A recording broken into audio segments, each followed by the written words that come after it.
Hi, I'm the Moroccan Angel, and I'm here to help others set things right with their Maker.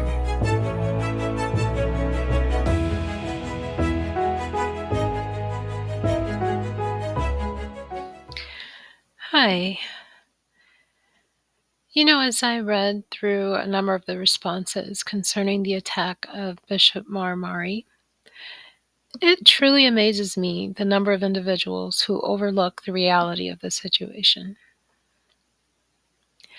The raw nature of this is that a man, Mari, who has come to put his trust in another man, Jesus, to not only quote unquote save his soul from the judgment of the God of Israel, but to protect him from evil and evil-minded people. Mari was attacked during a sermon. Listen, he was at the moment speaking about Jesus, teaching others on a global platform to serve and give their souls to Jesus. And in the middle of this sermon, the circumstance and events lined up in such a way that a 16-year-old boy was not only able to, but allowed, with a clear path among hundreds of congregants, he was able to walk right up to Mari and stab him. He injured him. He harmed him. Okay, maybe I'm seeing something that's not being shown to the naked eye. You're spreading the message of your Lord, and not only does he direct your steps to stand where you are, or to stand where you stand, but lead you directly in the path of danger, where you're almost killed. That defeats the purpose of the mission. It's antagonistic toward the purpose of getting the message out. You do know that the circumstances and events had to align perfectly down to the second for this to happen, right? Now, instead of looking at the reality of the situation, most Christians or professing Christians will say, well, he's alive and he's still preaching the gospel. He's not, by the way, preaching the true message of Jesus. And how do I know this? Because I not only know the true message of Christianity, but I've seen Jesus. And I know enough to know that Jesus' genuine spirit is not indwelling in the vessel of Mari. And you're going to see that later on in this discussion. According to the New Testament scriptures, there are specific visible confirmations of Jesus' true presence and his indwelling spirit.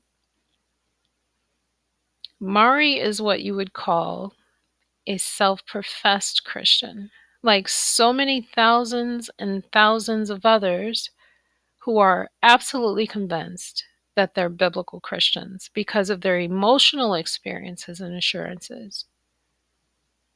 But they have no biblically aligned evidence or proof of Jesus' true indwelling spirit. You see, one of the things that Jesus stated about his genuine disciples is that he would keep them safe from harm. As a matter of fact, that was his prayer as well, his dying wish. In the book of John, chapter 17, verse 15, Jesus prayed to the God of Israel. I want you to be aware right now of what's taking place. For all of you Christians declaring that Jesus is quote unquote God, this is a situation of a quote unquote God praying to a God, the God. I cannot personally, me, I can't cry out to a God who cries out to another God for help. Jesus is demonstrating that he doesn't have the ability to help himself. That's major. How then is he going to help me? He's not even the boss. Take me to the boss. The boss is the one who makes the final decisions. In the New Testament book of John, chapter 17, verse 15, Jesus prayed to the God of Israel, saying, I pray not that thou shouldest take them out of the world, his disciples, but that thou shouldest keep them from the evil. In other translations, it reads, keep them from the evil one. In the book of Matthew, chapter 6, verse 13, Jesus states, lead us not into temptation, but deliver us from the evil one. So yes, you could say that Mari was quote unquote delivered because his life was spared, but so are countless others who do not rely on Jesus to protect them. And so what benefit was Mari's trust in Jesus to spare his life? But the thing is, listen to this clip from Wikipedia, the way in which they describe the event. It caught my eye. It states on Monday, the 15th of April, 2024, shortly after 7 p.m., Mari Emmanuel, was attacked by a 16-year-old Muslim during a sermon at Christ the Good Shepherd Church. At a pulpit, the assailant set upon Mari from the latter's right and stabbed the bishop repeatedly with a switchblade until he fell. After sustaining lacerations to his head, the perpetrator then stabbed 5 others. So I want to focus on the words, the assailant set upon Mari and stabbed him. He harmed and injured him. 2 things. In Luke chapter 10, verse 19, Jesus said, behold, I give you power over all the power of the enemy, and nothing shall by any means hurt you. Second, watch the wording from Jesus as he speaks this to the Apostle Paul in Acts chapter 18, verse 10. Jesus said, for I am with you, and no man shall set on thee to hurt thee. And I just thought it was interesting when Wikipedia described it as the assailant set upon Mari and stabbed him or harmed him. So Jesus declared that the reason Paul will not be harmed is because he was with him. Now you may be asking, why did Paul die then? Why at other times was he beaten or harmed? Now, this may be surprising and hard to hear for a lot of Christians, but Jesus is not the one who determines what happens to you. You should know this. We can see the truth of this even in his prayers, which are literally requests to the God of Israel. Please, he says, in the book of Hebrews, John, Matthew, Mark, Luke. Jesus says, spare my life, demonstrating he does not hold authority over his life or anyone else's. Please, he pleaded to the God of Israel, lead us not into temptation, but deliver us from the evil one. He prayed, requesting the same for his followers. The question is, to who? The God of Israel, the Eternal One. Jesus' very prayers demonstrated that he is subservient to the God of Israel, and that he needed help from the God of Israel. Jesus demonstrated through his prayers that he is not all-powerful, nor does he possess the ability to save himself from harm. He's even admitted within the scriptures that the power that he did demonstrate came solely from the God of Israel, operating through him. Now, it must be made known that Paul did some things in which he had to answer for. He made some choices that resulted in the outcome by which he succumbed to. So, who orchestrates these things? In the scriptures, we see exactly who. In the original Testament book of Isaiah, chapter 45, verses 5 through 7, it states, I am the Eternal One, and there is none else. There is no God beside me. I girded thee, though thou hast not known me, that they may know from the rising of the sun and from the west that there is none beside me. I am the eternal one, and there is none else. I form the light and create darkness. I make peace and create evil. I, the eternal one, do all these things. In the book of Isaiah, chapter 46, verse 10, it states, I am God, and there is none like me. There is none else, declaring the end from the beginning, and from ancient times the things that are not yet done, saying, My counsel shall stand, and I will do all my pleasure. You see, there is no higher in authority or power other than the Eternal One. He states very clearly that there is no other. That includes Jesus. So, the World Watch List is an annual report published by Open Doors, which is a non-governmental organization which supports Christians worldwide. In 2023, they reported that around 365 million Christians were subject to high levels of persecution and discrimination. This is compared to the 340 million in 2021. They also reported that 1 in 7 Christians are persecuted worldwide, including 1 in 5 in Africa and 1 in 7 in Asia. This is compared to 1 in 8 worldwide in 2021. Now, persecution, as is used in this study or this report, encompasses restrictions, pressure, discrimination, opposition, disinformation, injustice, intimidation, mistreatment, marginalization, oppression, intolerance, infringement, violation, ostracism, hostilities, harassment, abuse, violence, ethnic cleansing, and genocide. This report further documents that approximately 5,000 Christians were killed for faith-related reasons, with 90% of this number being killed in Nigeria. Now, according to the Open Doors report, an average of more than 13 Christians are killed each day for their faith. That means almost every 2 hours, a professing Christian is killed. That's approximately 5,000 people each year. And this number is rising significantly fast.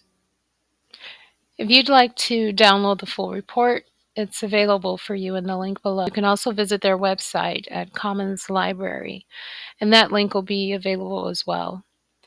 Now, if you didn't watch my previous video about the persecution of the saints, I encourage you to do so because it's not what mainstream Christianity believe it to be. And so, who's leading them? Who's leading them to their deaths, if not Jesus? Who's strategically placing them in harm's way? He's certainly not helping them to avoid it. He's not keeping them safe. They're being killed. We know from the ancient scriptures, there's no doubt that the will of the God of Israel supersedes Jesus' will.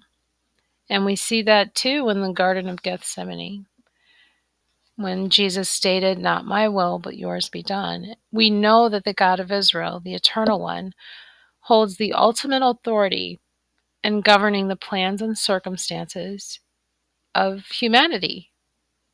So on the one hand, you have Jesus who declared, I'm with you, you can trust me, I'll keep you safe, I've given you power or supernatural power over all the enemy. Like, wow, that's big. And he said, you know what? Nothing shall by any means, did you catch that? By any means. That means nothing in any way at all shall harm you. That's heavy. Now, in my experience, I found more quote-unquote Christians explaining away what Jesus said instead of actually believing it. That should certainly tell you something if you're considering the Christian faith. It also exposes something concerning those who are explaining it away. They're not genuine biblical Christians. So here's Jesus with these promises that the Holy Spirit, His Spirit, will guide you and forewarn you. Forewarning, speaking of danger. And here you have Mari strolling along, speaking what he believes to be the teachings of Jesus, but nonetheless expressing his deep emotions of admiration for Jesus. And he is blindly guided, the Good Shepherd, to the very spot where his very life is put in danger. What's wrong with this picture? Now, it is a fact that he was harmed. That's a fact. To harm is to inflict physical injury, especially that which is deliberately inflicted. To physically injure, Mari lost his right eye in the attack. And by the way, 5 other quote-unquote Christians were stabbed as well. To protect explicitly means to keep safe from harm or injury. Do you hear me? These are facts, written facts. If you find yourself resisting or denying facts, that's a psychological mental issue and something is seriously wrong. Safe means protected. Just hear this. Safe means protected from or not exposed to danger or risk. Mari, it's a fact that he was not kept safe. He was exposed to danger. It is a fact that Mari was harmed. Someone deliberately inflicted physical injury upon him, and he lost his eye. And 5 other Christians were injured as well. He was not protected, which means to keep safe from harm. He was not. He was not kept safe from harm or injury. Mari's at church called the Good Shepherd. Now just take a moment and consider the irony of this. He wasn't kept safe from harm. Let's say a lamb. He doesn't know anything. He's just following the guidance of the shepherd. Who's to blame when that lamb is following the shepherd and he gets harmed by a wolf? Is it not the shepherd who is to blame? Is it not the duty of the shepherd to protect, warn, and guard the sheep? Unless the lamb wanders off and thereby he's attacked, due to his unwillingness to follow the guidance of the shepherd. So we're looking at one of 2 possibilities. The first possibility is that Mari does not align with nor possess the true spirit of Jesus. The second possibility is that Jesus is completely incapable of protecting Mari from harm and fulfilling his promises. So what's happening? What's the warning? What are we looking at here? If as a Christian, you've chosen possibility number 1, that the lamb wandered off, exposing itself to danger, and we're going to symbolize this as Mari not following Jesus. And you can't say, well, maybe he's just doing something at the moment, but no. Because Jesus said you can't take hold of the plow and look back. You have to be full-hearted. Otherwise, you're unfit for the kingdom. You're unfit for service to him. And the whole concept of vowing to serve him or obey him all the days of your life and then don't do it, this is scripturally wrong, and it brings a curse upon your head from what's written. So if you vowed the quote-unquote Christian vow to give your life to Jesus and serve him all the days of your life, and you've committed an act of sin since that vow, you are not, I repeat, you are not a biblical Christian. you're being deceived. True Christianity, by the sheer definition of the word, is to be faithful, steadfastly adhere to the teachings and commands of Jesus. And one of those commands is to keep the established laws of the God of Israel. Now, if you've come to resolve on this first possibility, that Mari is not aligned with the teachings of Jesus or with the Spirit of Jesus, nor is he guided or led by the true Spirit of Jesus, you are thereby confirming that he is not a genuine, biblically defined Christian. Now, the New Testament documents that only those who are led by the Spirit of God are the sons of God. So is it to say that Mari was led by Jesus or the God of Israel to jeopardize his life at the hands of his enemy? The God of Israel indeed does this to his enemies, and Mari certainly is no friend of the God of Israel, instructing men to worship a man. This is very grievous to the Creator, as stated very clearly in the original Testament. So if you've come to the conclusion, based on certain premises, that Mari does not in fact have the true Spirit of Jesus, he's simply an eloquent speaker moving the emotions of men, then this would make perfect sense as to why Jesus did not protect him, according to what Jesus said and the promises and biblical evidence concerning his genuine disciples. However, if you've leaned toward possibility number 2, which is Jesus is incapable of protecting Mari from harm, and worse, he's incapable of keeping his promises, then you are conceding to the fact that Jesus does not possess the ultimate authority to govern or dictate human affairs. There's only one being within the scriptures that is described as having the ultimate authority and sovereignty over humanity. And as we discussed, that is the Eternal One. You can learn about him from the original Testament text. And this text goes into great detail surrounding the Eternal One's interactions with humanity. Now, it's certainly within his character, and it's certainly within his right to issue judgment upon men, because he is the originator of life. Mari, according to the Eternal One, is partaking in and encouraging others to commit some very grievous acts against the laws and order of the Creator, which according to his laws sets in motion the mark of death. You have these unlearned, stubborn, arrogant Christians who walk about declaring that they don't have to keep the established laws and commandments of the God of Israel, because Paul said they did. They don't have to keep it. But yet, if you look around and observe, isn't it interesting how they declare that they don't have to keep the law, but they're still subject to and experiencing the curses that correlate with breaking the laws?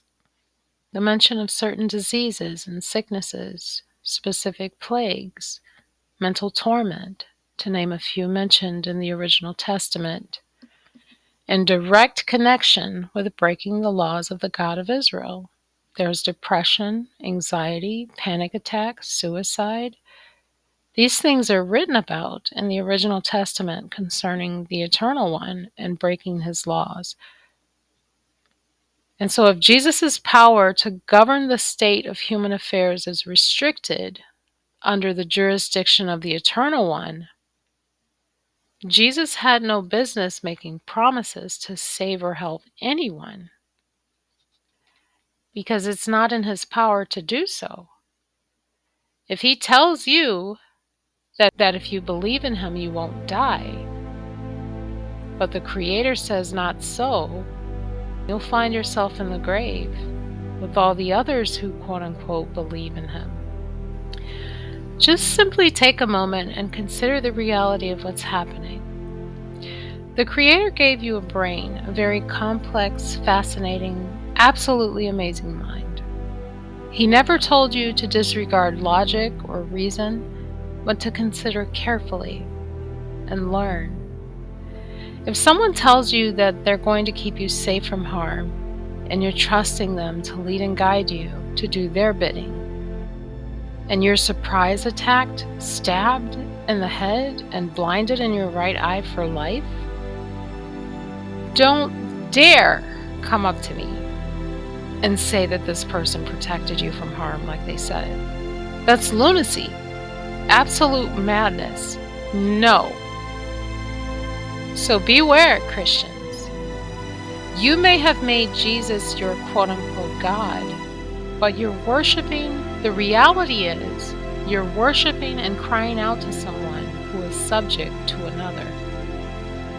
This is scripturally clear, that Jesus worshiped and cried out to the God of Israel. He couldn't save himself. The Christian, call on Jesus if you will, but know this, it is the God of Israel who will determine your fate.